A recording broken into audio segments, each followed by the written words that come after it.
Well, good morning. Let's be traditional.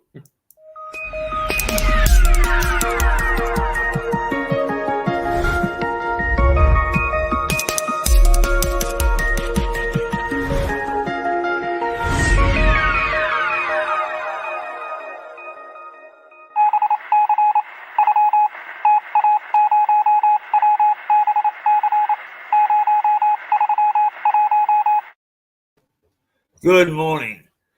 And I am the barefoot contessa this morning. No socks, no shoes. They got so wet coming in, I had to take them off. In fact, I almost had to take my trousers off, but I was advised against that. I didn't want to shock everybody at home. This is a family show. Well, it purports to be. Well, I'm a little bit more civilized. I've taken my shoes off, but I still have my socks on. Oh, you still got your socks on? Well, I had a spare pair of socks because I always carry a spare pair of clothes with me. It's weird.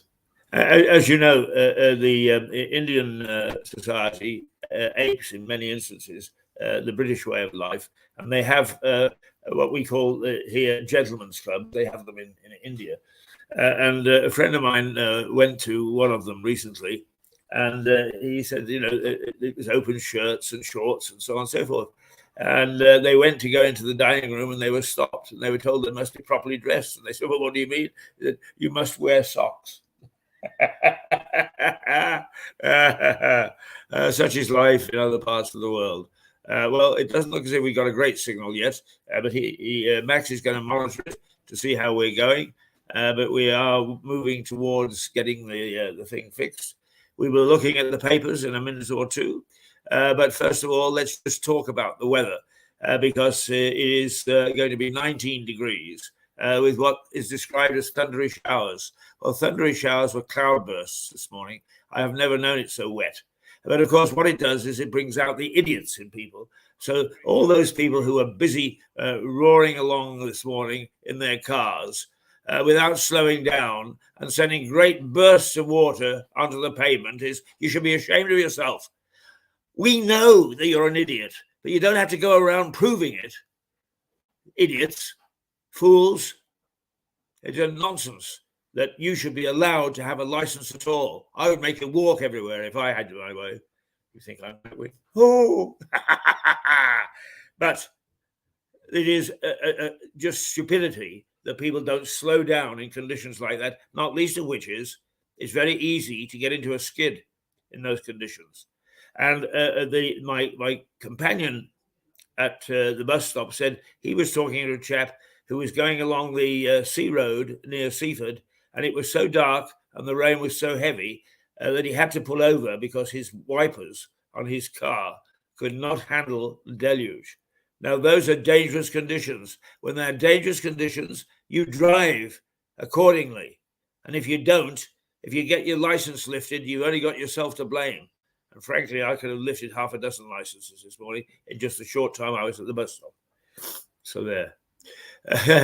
Let's start off by tweaking everybody's tail, shall we? Well done, the energy companies. They're full of bright ideas to help their customers. Now they've made power so expensive that for an average house such as this, you can't afford to heat it. So you don't need appliances such as this. But that means you also don't need a fridge, because you can keep your groceries cool and fresh without it. The house is cold enough. Well done, chaps.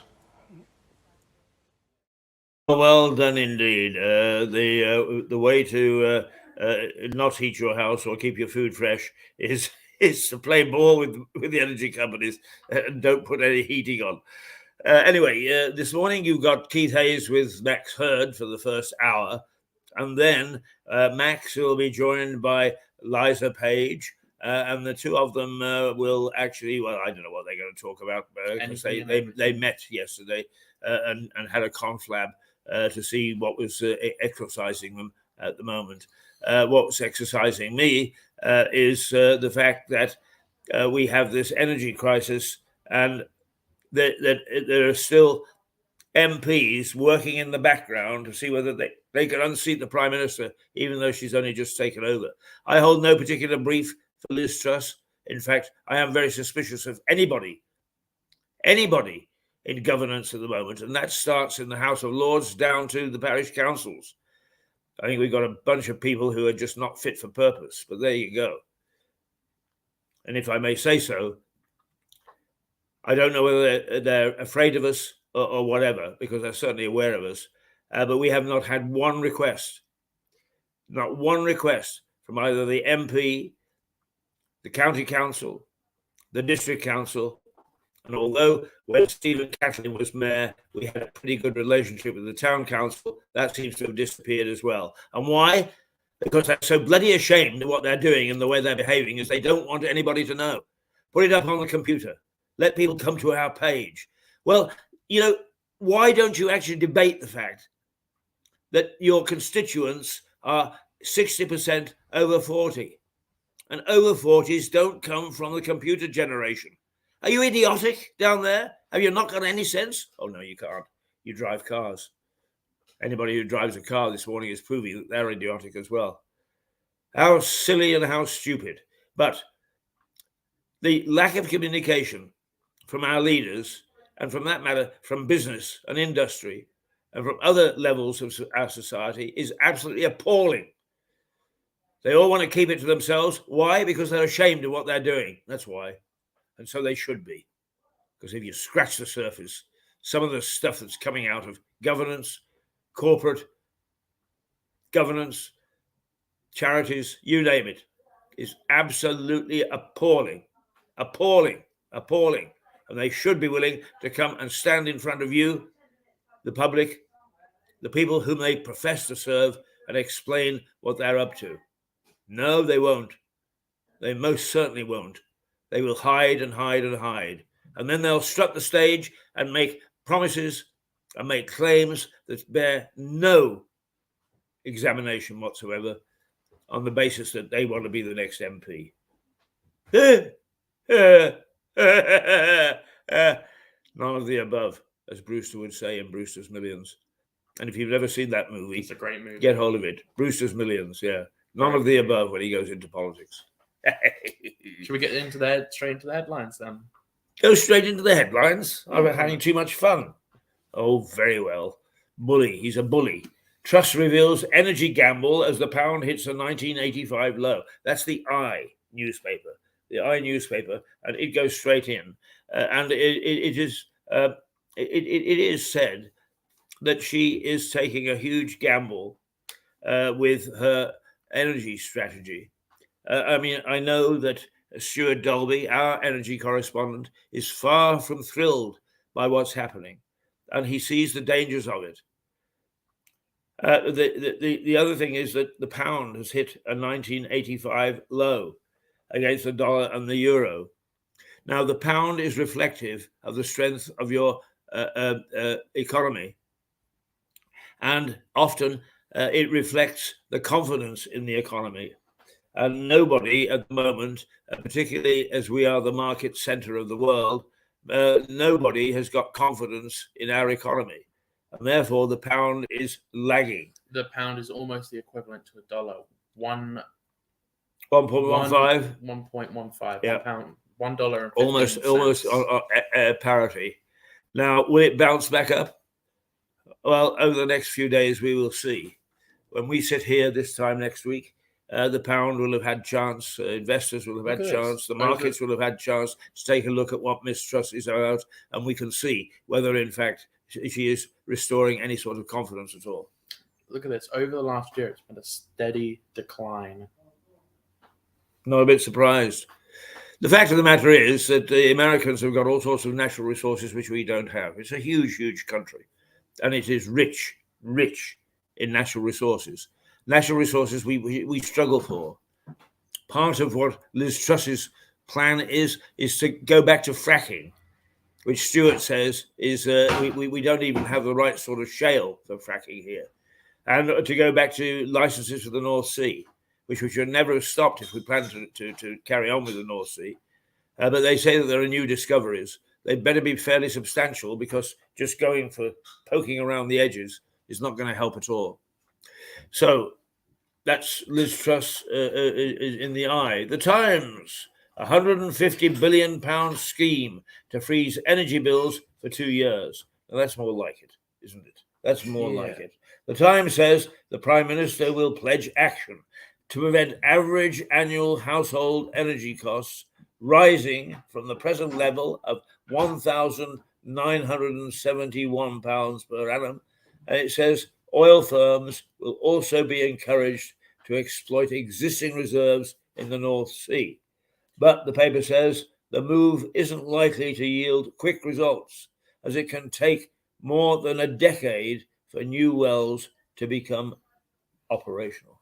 Okay, so just to say, I looked up the dollar versus the euro, and the euro and the dollar are exactly equivalent. They're in parity.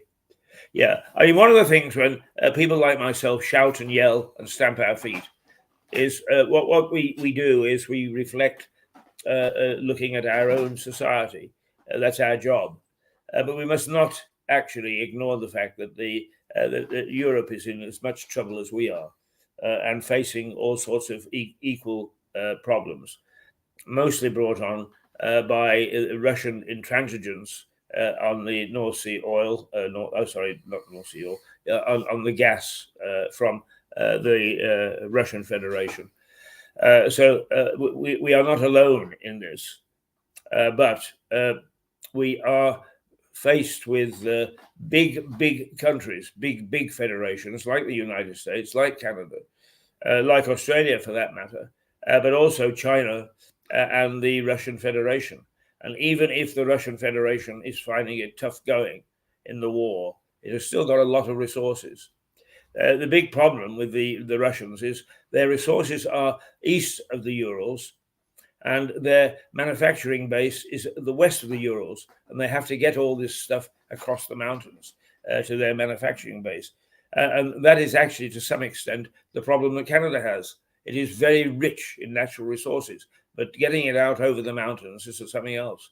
I can remember when I was flying around doing traffic reports in Vancouver, in British Columbia, watching one enterprising company that had got a series of barrage balloons, and they were lifting lumber out of an inaccessible valley and floating them over the mountains to get them out. Not a very quick way of doing it, but nonetheless a fairly steady way, and at least tapping into natural resources. So there we go. It's all very complicated, all very, very complicated. So before we actually go spanking somebody, what we need to do is to make sure that we understand the situation that we're in and what they're in, and everybody is in for that matter. Right, the Daily Telegraph. Truss vows never again on energy bills. Well, let's hope not. But she will be the first politician who's looked ahead for a long, long time.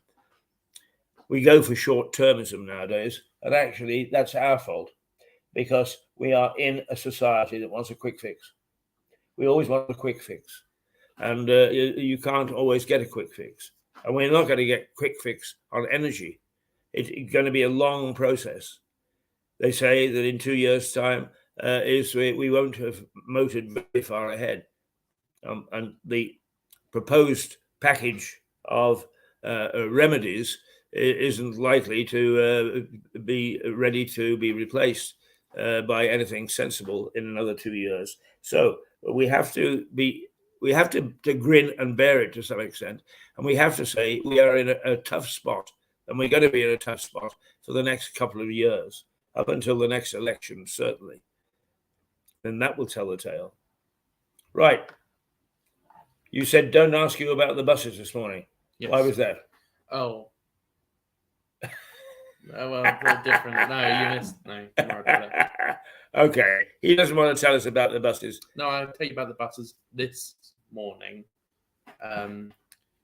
Yeah, they were fine.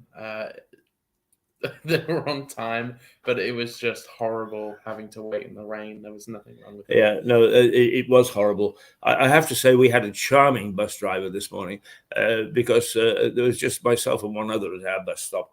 And I got on, and he waved us through and said, "I'm not charging you this morning. You know, you're like drowned rats. It's a miserable day outside.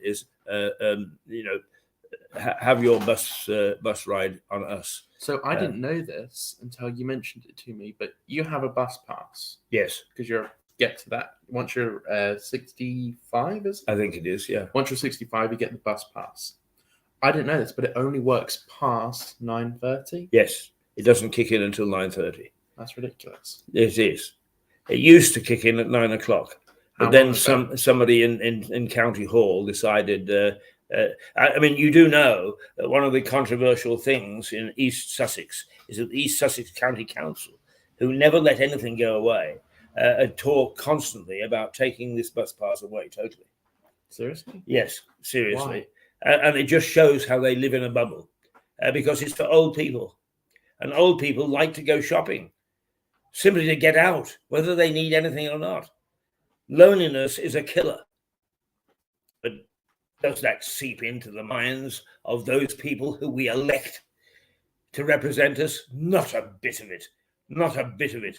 They all get so wound up in their little bubble. They don't think about these things. They only look at the bottom line until it comes to their own salaries. You know that the Lewis District Council, the top 4 people, we pay £1 million salary.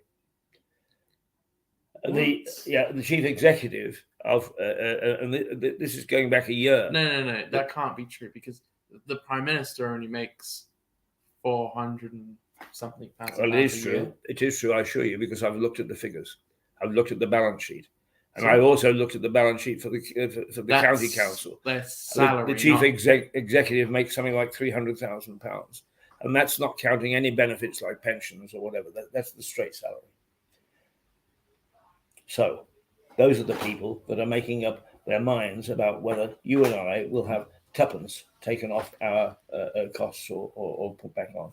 I don't know if you saw this, but they are talking about bringing all bus fares to £2. Oh, I did see that. I won't hold my breath. No, that would be nice for me though, because I get it would a hell of a lot. It would be very good. I've got a 6-hour bus journey today. But what I'm saying is, don't hold your breath that it's going to happen. Well, yeah, these things are headline stuff. Yeah, politicians are great for headlines. Oh, they will do this, that, and the other, and then it all goes away, and that's the last you hear of it. I'll prove I'm a woman of action, says Liz. Yes, says Liz. Who is Liz? Who is Liz? Well, that's Liz. That's our new Prime Minister. I'll prove I'm a woman of action. And I think that is the headline in the Daily Express. And the explanation is very, very sparse. It is that Miss Truss will prove that she's a woman of action with today's announcement, which the paper says will set the course of her premiership. So we all will look forward to that. Yes, indeed, we will. We will. Right, okay. Now, prove woman of action. The Guardian. Truss banks on an energy bill freeze in a bid to unite the party. It is... I don't think she can unite the party. The Tory party is notorious for splintering. It's notorious for eating its young. It's notorious for actually plotting behind closed doors. And if she wants to unite it, I think the challenge is, you want to plot, ask your constituents whether, in fact, they support your plotting. Hand in your resignation and let's have a by-election and see what they think of your actions. Because we did not send you to Westminster to plot and connive. We did not send you to Westminster to waste our money. We sent you to be level-headed and to try hard to look after the things which are important to us in our lives, in our daily lives. That's why you're there. That's why we sent you. And if you don't want to do it, be man enough or woman enough to face up and hand in your resignation. And I call upon those people who are plotters to hand in their resignations and see what your electorate, the electorate who actually send you to Parliament, and those are the people in your backyard, not my backyard. Let's see what they say and whether, in fact, you are standing up to what their expectations are. Do you expect anything to happen? Not a bit of it. Not a bit of it. The Financial Times. The pound slides as markets shudder at the scale of the challenge facing trusts. Right. Well, that's straightforward from the Financial Times. It says that the pound has fallen to its weakest level since 1985, reflecting the daunting scale of the economic challenge facing Liz Truss ahead of her energy announcement today. Well, her energy announcement will do a lot to resolve whether we've got confidence. Well, she's got the confidence of the people. Whether, in fact, her strategy can stand up to examination, and whether, in fact, it is sensible things that she's proposing. And if they are deemed that by the financial markets particularly, then we should see a return of fortunes to the pound and its exchange rate. But for the moment, it is reflecting the fact is we are in the shit and likely to be there for quite some time. The Daily Mail. Liz's energy revolution. The PM will today freeze bills at £2,500, launch a new dash for North Sea gas and restart fracking. Well, as I've said, this station actually has some reservations about the North Sea gas part of the equation and the fracking part of the equation. And that comes from the fact that we do have a resident expert, Stuart Dolby. So about the £2,500 energy bill freeze, that works out to be frozen at £208.33 a month. Still an awful lot, isn't it? That's the cap. Do you know what yours is a month? Well, mine was 45. The last thing, it was 110. So it's rapidly approaching. And you live in a one-bedroom flat. A studio flat. I've got a studio flat. And you're on your own. Here's Sybil has arrived. So you're all clear for 9:30. Look at me. We have just a new hairstyle today, though. It's called soaking wet. Yeah. Well, you're not like me. I'm the barefoot Contessa. Right. Well, your energy bills have gone up by that much. It's £110. That's for one person in one flat. In a studio flat. In a studio flat. Yeah. Imagine my family is 4 people, one adult, and 3 teenage boys. Yeah. Well, now, so are you going to? What do you pay per month? Do you know? Over £208. So ours will go down. Yes, I mean, I think that that £200 isn't meant for people like me. Although I just don't understand where my heating bill come from. But I'm out most of the day. In the evening, I run the television. I spend an hour cooking myself some food, so I have the oven on. But after that, the only thing I've got is internet and phone charging and so on, which shouldn't eat up a great deal of energy. So I'm going to actually monitor the things over the next little while. Oh gosh, here he is. Here he is. Right, there's 2 purposes for this. One is to keep you dry. The other one is to bump you with it when you get out of hand. Right. Okay. Yeah. Oh, well, I've just said what a nice guy is and how much he knows, but he's here now, so I'll tell you. Fine mess he's always getting me into. Well, all the electronics that are being charged in your house, in my house, me and my brother both have computers. Me and my 3 brothers all have Xboxes. We all have phones. We all have headphones that we need to charge like this. We have lots of things charged, TVs.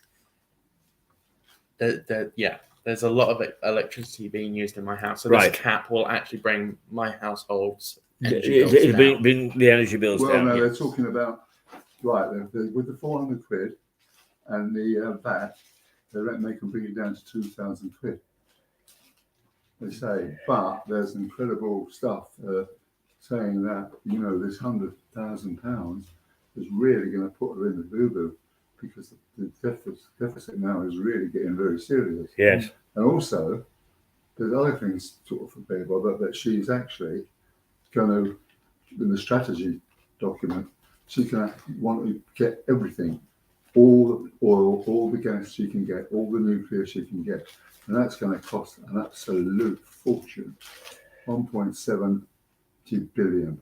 And Right. Now, going on, I want you to, because you're media people, I want you to know that the Daily Mirror solely demanded a bills freeze from Liz Truss and got it single-handedly.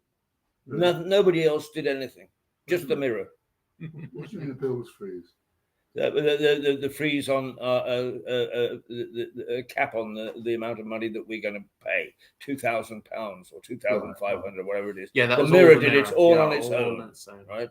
Oh, what the Mirror says? Yes, the Mirror says that. Bollocks. I know it is.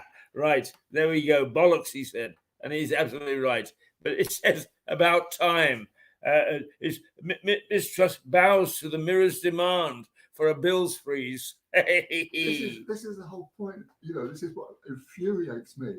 I've been saying this for weeks and weeks and weeks, haven't I? Yes. I've been right ahead of the game. Whenever I hear these people saying this, it really makes my blood boil. You know? Yeah. Well, everybody wants to be in the game now. Oh, you know? absolutely. Everybody is the hero. Everybody solved it. And all the newspapers are saying, "Oh, well, I've been saying this for ages Yeah, now." It's right. like, oh, I have Now the Sun, as usual, departs. It doesn't want to get involved in the things that are happening around us. So it's gone with the 3 R's, and it focuses on the fact that Wills and Kate took their children to school yesterday for the first time. Oh my goodness! Oh, that is really exciting. Well, it's exciting news, and it comes from the Sun, so it must be true. God almighty! That should be splashed across the front page, shouldn't it? Now, the Metro has also gone away from the present crises because it says that there was a guy admits stabbing his online girlfriend. She met him. She was in Canada. She was Canadian, and she met him online, and she came all the way to Britain to meet him and be with him. And he was hugely paranoidly jealousy, and he stabbed her and murdered her, which is not exactly the romantic ending one would hope for that. But that's the lead story in the Metro. Then the Daily Star. The Daily Star gets us all out of trouble because do you know where cricket started? No. Yes. Where? No. It started. It started with Jesus. Really? Yes, and apparently there is now there is a. Who was he playing for? Middlesex or? Well, it is yes. It is. Jesus is reportedly described as playing something faintly similar to cricket, says the paper. It says Jesus Christ was knocking sixes out of the ground 1,900 years before cricket was thought to have been invented. I'm asking you, which county was he playing for? Hampshire or Yorkshire? Well, Yorkshire sounds a bit better, doesn't it? Actually? Yeah. All you've got to do is to see which county was winning at the time, and that must have been the one he was playing for. They're much more religious up there, you know. Oh, God bless everybody. We do have some fun with what's told to us on the newspapers. We really do. Oh, let's take a pause. Let us take a pause. I can't stay up with all this jollity, not on a morning when it gets so bloody wet.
Right now, I was just trying to see whether I could get some semblance of any local news, and of course, you know they're the worst enemies. The people who try hard to put news on the web, they make it so difficult to get to that everybody gives up long before they get anywhere near. This is we value your privacy, etc., etc., and all the rest of it. So I can't actually see whatever the hell the news is supposed to be. And how ridiculous can you be? They make it so difficult. Right, but the hardest schools in Sussex to get into, including Eastbourne, Crawley, and Horsham. Crawley, don't believe that. Well, it doesn't matter anyway, unless you're a parent. You don't care, do you? And to be quite honest with you, I'm not at all sure that I worry too much about how hard it is to get into a school. Okay, it's a bit lukewarm, but still it'll do.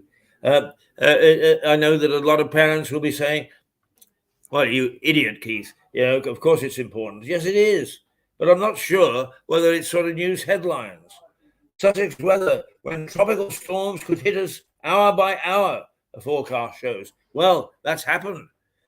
Here I am, barefoot.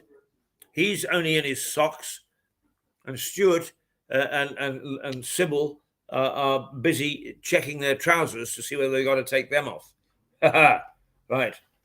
A motorcyclist in hospital with serious injuries after crashing into a wall in Littlehampton. Now, the big problem is unless you actually analyze these local news sites, is that they don't bother to take down something that happened 10 days ago or 2 weeks ago. So you can look at it and think that it's happening now. They really are very, very badly organized. And if they really want to be useful to the community, and they should be useful to the community, they really have got to get their act together. They really do. The rest, you see, I am not confident that I wouldn't be passing on fake news or old news to you by looking at these particular websites. So we're not going to get too hung up on local news at the moment. I don't know that there is anything spectacular happening. What about the inside of the papers? Max, have you come across anything? Yeah. So they have the entire cabinet of Liz Truss here. And yes, of I went course through them they all. have the headline, which annoys me quite a lot. They have the headline here, "The most diverse cabinet ever," is the headline for this. What does it mean? The most diverse cabinet Yeah, ever. well, what does it mean? Most Well, blacks, lots of most people with gays, most... skin of more dark in pigmentation. What it means is that there are a lot of names there that I don't recognize and I don't know anything about. I looked at it this morning, and there are only about 6 names that I recognize. Yeah, Whereas, it's 10 years ago, Stuart, you and I could have gone through the cabinet and given even the junior ministers' names. It's all a bit silly. It's all a bit silly. Can you spell them? That's mine. Eh? Can you spell their name? Can you spell Nada Al-Zami's name? No, quite. Mind you, your favourite is there. I noticed this No, morning. she's not. Somebody is down at the bottom. Look through the list. Somebody, Oh, no, she is. Yes, Oh, there no, you no, go. no. You see. I remember what you Secretary- say to me. You think I don't. Secretary for International Trade. Secretary of State for International Trade. That's pretty good. And Who was that nice lady there then? she's the president of Border Trade. Ah, that was Theresa May. Yes. Now, somebody said that she had given a mute approval to Liz Truss. I don't know if that means anything, but nonetheless. What the hell does mute approval mean? Right. Okay. Now, what we can do is we can take our foot off the pedal, and we can. I tell you, let us look at. We did in the past do something for charity for the cancer research charity shop, at the bottom of School Hill, because they had Leslie Nora Hill's painting in the windows. Now, I know her son and I see her son, and Laura is not terribly well at the moment. So she is not in the window and she is not painting, but she was in her 80s, and she did some remarkable stuff. But we actually took a look at some of her paintings and tried to bring people to life. So we won't do it all. We won't, but we'll do a little bit of Leslie's people. That is what we will do, just as a change from all this rubbish.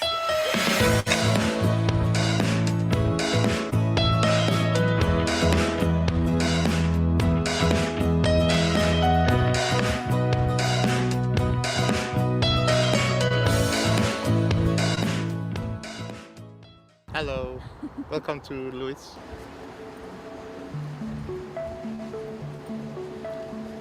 Behind me you can see the cancer research shop windows, but they are unusually empty. Any other year you would be seeing Leslie Hills painting right here. She is painting the people of Lewis. They are many recognizable faces. Today we're speaking to one of these people behind the paintings. My name is Tony Kalume, but most people call me Anthony Kalume. That's what my mom used to call me. So I am actually one of the few people from Lewis who have been working with the police around hate crime. So we've been, when I say we, it's Diversity Lewis is a group that was formed 10 years ago. And we were actually concerned about the level of racism within the town. So we managed to get a few people who were really up for a challenge. So we started this group knowing that it's not going to be easy.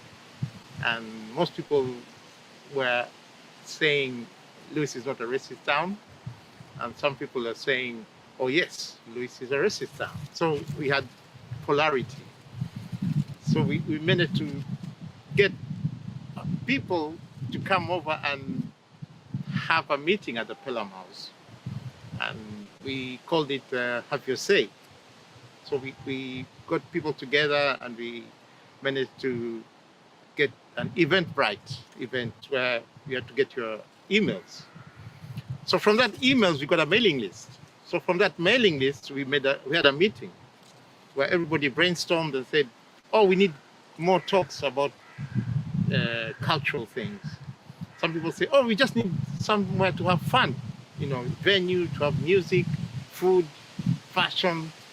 So what happened is we had different ideas. People came with, let's celebrate Black History Month. So we managed to have an international soup festival where everybody came with soup from all over the world. So we had soup from Czech Republic, we had soup from Iran, we had soup from Thailand, we had soup from Kenya, we had soup from England, So we got everybody together, and some of the restaurants, the Indian restaurant, they offered. They said, oh, we'll give you some soup for free. So we had quite a lot of soup, so we called it the International Soup Festival.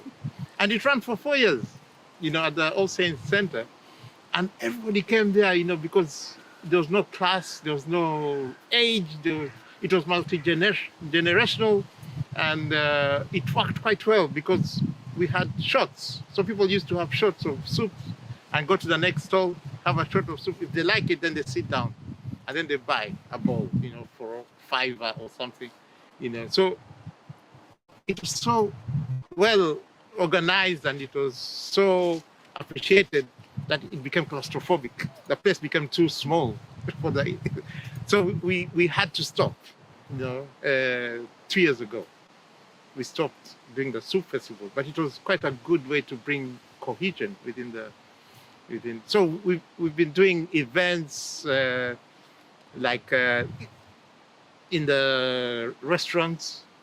People want some music. So we've been doing that, and then Leslie knows what I do because I did a vigil for George Floyd in June when when George Floyd was murdered in Minneapolis, and it was just for members of Diversity Lewis. So I thought maybe 30 people will come. You know, you put an event on Facebook and yeah, I'm going. It was like, oh, only 12 people said they're going, so it's okay. So I went there, put the got the photograph of George Floyd. I just magnified it big. So I was walking down the street with it, and then suddenly I see all these people, you know, because I told everybody to dress in black. I was looking everywhere. Wow, you know, I look, there are so many people, and there are like more than 5,000 people turned up, you know, and I was like, what? So what we did, I had anticipated something like that, but I didn't expect so many. So I had stewards. Some of the members were high vis and started giving them physical distance.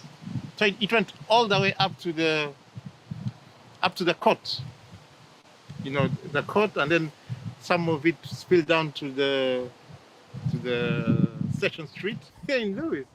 So it was such a occasion, you know. And then what we did, we had 8 minutes of silence, you know, and 48 seconds, just because that's how long that somebody stayed on somebody's knee and died, you know. So we did that for 8 minutes, which was quite a long time, but it was quite short.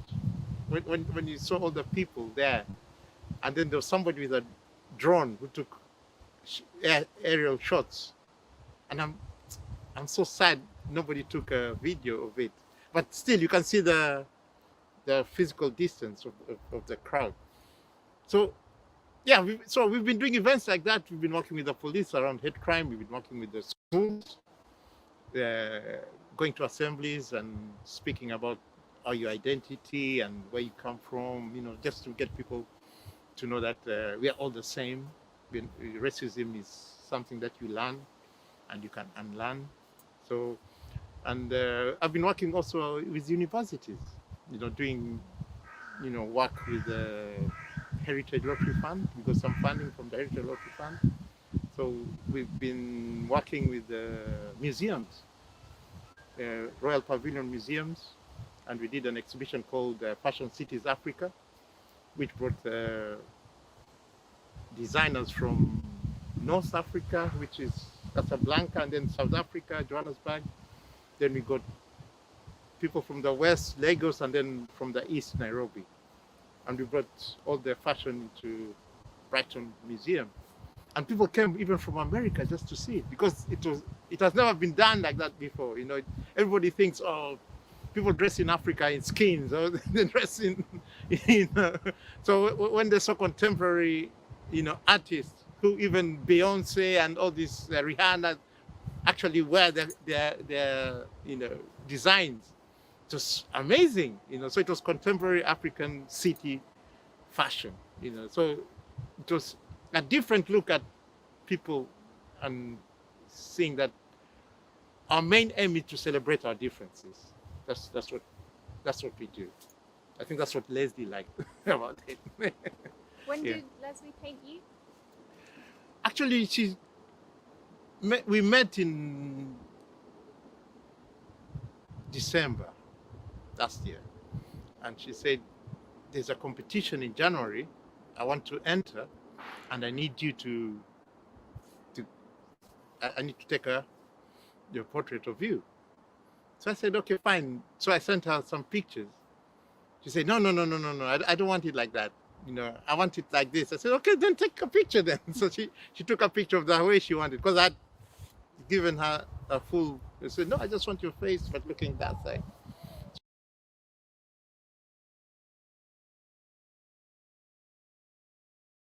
You can hear me. Some of you don't want to.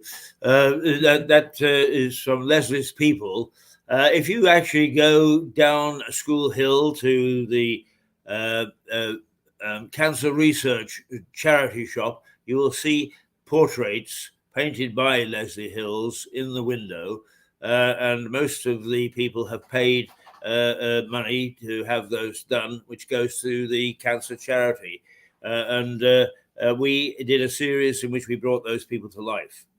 Now, I've interrupted. Well, I think that we heard probably enough, because now we are going to take a 10-minute break. I hate these breaks. It means I've got to shut up. And you know I hate shutting up.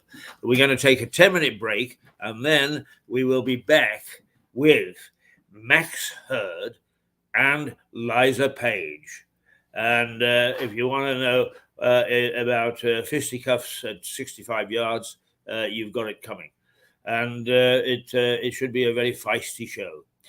So for the moment, what we're going to do is we are going to actually say toodle pip, and Max will be back in 10 minutes' time. Yes. Don't go away, or if you do, make sure it's for something essential like taking a pee. See you later.